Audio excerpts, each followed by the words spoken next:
Watching Jay Gruden leave RG3 in last week's preseason game against the Detroit Lions, Mike Freeman of the Bleacher Report texted an NFL head coach to get his thoughts. His immediate reply: I have never, ever, on any level, seen a head coach treat his quarterback with such a lack of respect. What is baffling is that I can't think of a single head coach in the NFL who would take an injury-prone quarterback, put him behind a very shaky offensive line in a preseason game, watch him take those kind of hits, and leave him in the game. It looks personal to me. That quote was anonymous. Skip, help me out. What's going on here? Molly, Stephen A. Smith. I'm with the anonymously quoted coach here in Mike Freeman's excellent piece in the Bleacher Report. I find it increasingly offensive and baffling to listen and watch the way Jay Gruden treats or mistreats Robert Griffin III. We've talked about this, Stephen A., and I realize that RG Me has brought a number of these things upon himself with some of the comments he's made in public. But I do not understand quotes like I read just from yesterday's media session from Jay Gruden. You can call this a little thing. I think it's becoming a big thing, because in this quote, Jay Gruden talks about how Kirk and Colt, as in Cousins and McCoy, have done some great things out here in practice every day. Robert's done some good things out here in practice. Really? That's a shot. I don't care. He took shot after shot after shot to Jay Gruden last year. It's gone over the edge. It's becoming, as Mike Freeman concluded in his piece, personal. I don't like Robert's chances here with this head coach. It's either this guy or this guy. Are you going to go with the coach, or are you going to go with the quarterback? I guess, once again, it's going to come back to the owner, Dan Snyder, who has coddled to a fault the quarterback in the past. But you're going to have to choose between one or the other. Either Jay Gruden's going to get himself fired, or Robert's going to get himself cut. It's come down to that. I definitely agree with you, Skip Bayless. I definitely think that the coach has not. I think he's been excessively critical of RG3. We all have lamented how RG3 may have brought some of it on himself. Particularly, there's a discomfort with the relationship that he has with Daniel Snyder by other players in that locker room, and obviously, in all likelihood, the coach as well. Where I give absolutely zero latitude to Jay Gruden is in this respect. Part of the reason he got the job was by convincing Daniel Snyder of his ability to work with RG3. If he was forced to inherit RG3 or something like that, that would be different. He sold himself for the job by advertising himself and marketing himself as somebody who could work with RG3, who could fix whatever problems that he had, and who would do a better job of it than Mike Shanahan.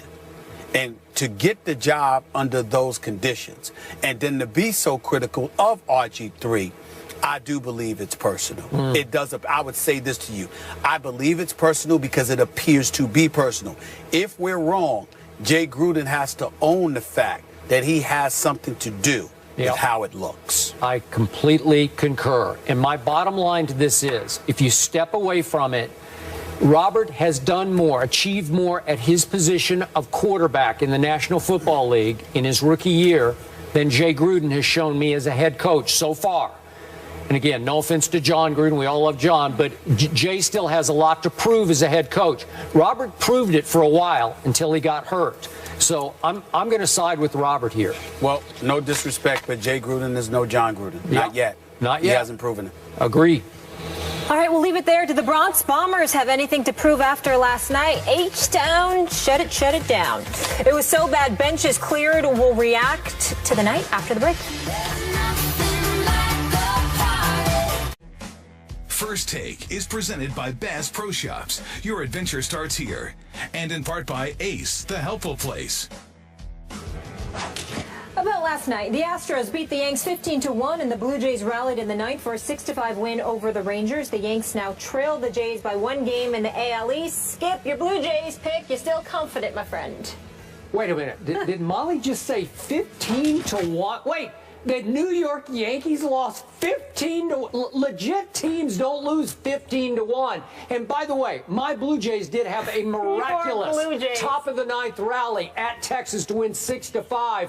And I'm going to say to you, Mr. Smith, what Carlos Gomez yelled at the Yankees dugout and Joe Girardi. Just shut up about your Yankees. Just shut up.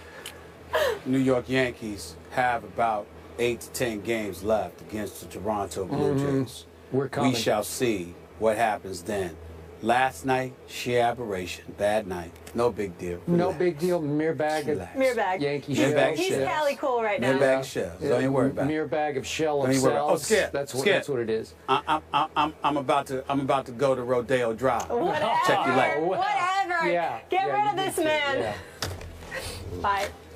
Earlier, that Cowboys corner Orlando Scandrick is done for the season with a torn ACL and MCL and will undergo surgery, according to our Ed Werder. Our Antonio Pierce is still here with us.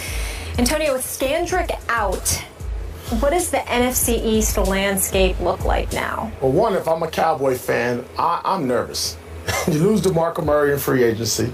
You lose one of your better defensive players in Scandrick, a leader in that secondary, which struggled last year. And you got guys like Carr and Morris Claiborne. He's back. You know, he's coming back from injury. But more importantly, look at that division who you got to guard. We just talked about Odell Beckham, the Victor Cruz for the Giants. Then you got Deshaun Jackson as well.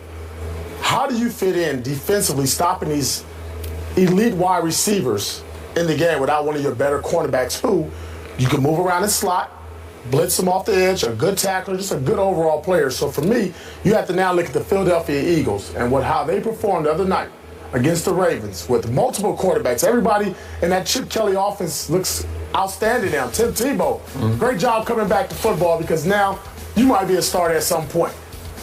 So to me, you got to look at the Eagles, what they did with DeMarco Murray, sign him, Ryan Matthews as well, bringing in Sam Bradford, who looks very comfortable in that system as the Philadelphia Eagles is being the favorite in the NFC East. Stephen A., we need some Cowboy hate. Skip Bayless. Yeah. As you know, just a few months ago, I looked at the Cowboys, looked at their personnel, looked at the fact that even though they had a couple of dudes who couldn't stay off the weed, I looked at all of these different things.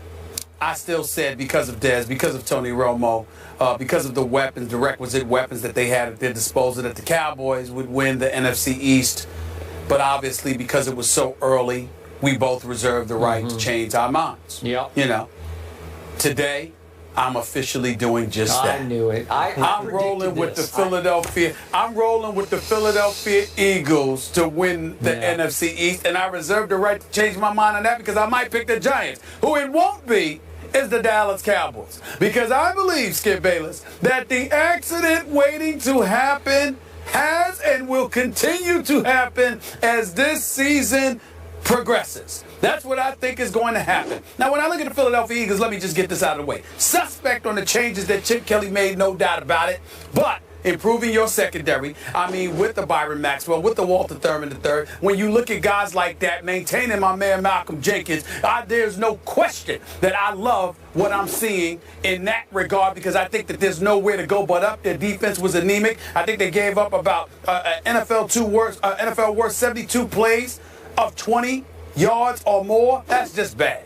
They had to make those corrections. They're going to make those corrections. I think about Sam Bradford. I'm suspect on his health, especially with those skinny legs of his. I think that he's right for the taking in the NFL. He certainly doesn't need to be running a read option, or he's going to see a lot more than Terrell Suggs in the very near future. But I'm going to surmise and assume all of these predictions are being made on everybody else for the Cowboys and everybody else for the Eagles being healthy. I believe with the Sam Bradford, with the DeMarco Murray and Ryan Matthews, with the Jordan Matthews, with Al Galore and those boys, with Huff, more so than Riley Cooper, with a Selleck and Ertz, with a decent offensive line, not as elite as Dallas's is, but nevertheless, definitely proficient enough.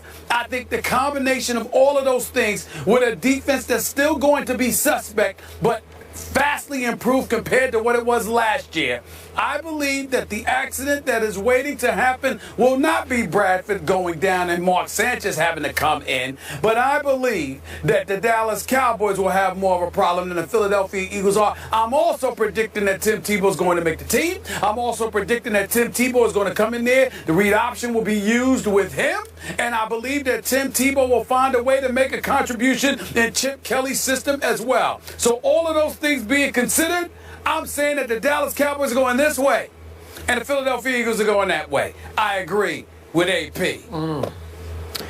And I reserve the right to hang in with my Dallas Cowboys. They still will win the NFC East. I'm going to say it again. I love Orlando Scandrick. I respect him as a player. It made me sick at my stomach when I saw Todd Archer's early tweet right straight from the practice field last night.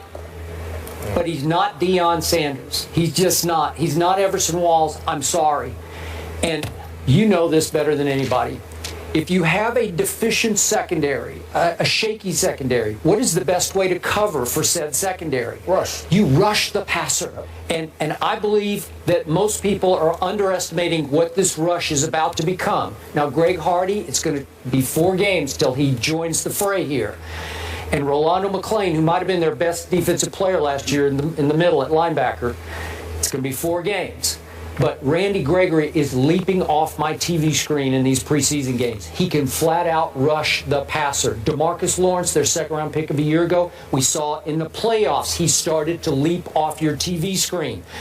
And listen, Jeremy Mincey can rush the passer, and Tyrone and Jack Crawford can rush the passer. They've got a 2-deep rotation in the defensive front that is strong. And Sean Lee comes back at linebacker. God bless him. I hope he can stay healthy. Anthony Hitchens in the playoffs was all over the field making plays. So the front 7, I think, with Rolando McClain, once they get rolling after the first 4, and Molly mentioned their first 4 games, starting with your New York Football Giants, then they have to go. They have to go to the Eagles, and they get the Falcons at home, and they have to go to New Orleans. If they could get through that stretch 2-2, I think they would be off to the races. I'll take 3-1, but 2-2 would be just fine. And you still have the best offensive line in pro football. With who running behind him? Joseph Randle. No. And I keep waiting on Darren McFadden, and I'm not going to go there yet. Not happening. Okay. No, you're not? Not buying them 2 running backs. Okay. Every time Joseph Randle touched the football last year, which was 51 times, 7 yards happened. An average of 7 yards. That's pretty good. He was all Big 12 first team. You know, I loved him in college. Again, am I saying he's DeMarco Murray? I'm not. And to your point, I tweeted twice late at night after Eagles preseason games. As a Cowboy fan, the Eagles look scary good to me because Stephen A. mentioned Chip Kelly's got 2 big new toys, and Nelson Aguilar and Kenyon Barner. And both of them are just game breakers, and they scare me because he hasn't had that. And the defense, with Byron Maxwell, we can go on and on. That defensive front looks strong to me, and that they're playing with a lot of energy and emotion early that's impressive to me. But do they got a bunch of quarterbacks, but do they have a quarterback? That's what I want to know. Do they have one that you can trust?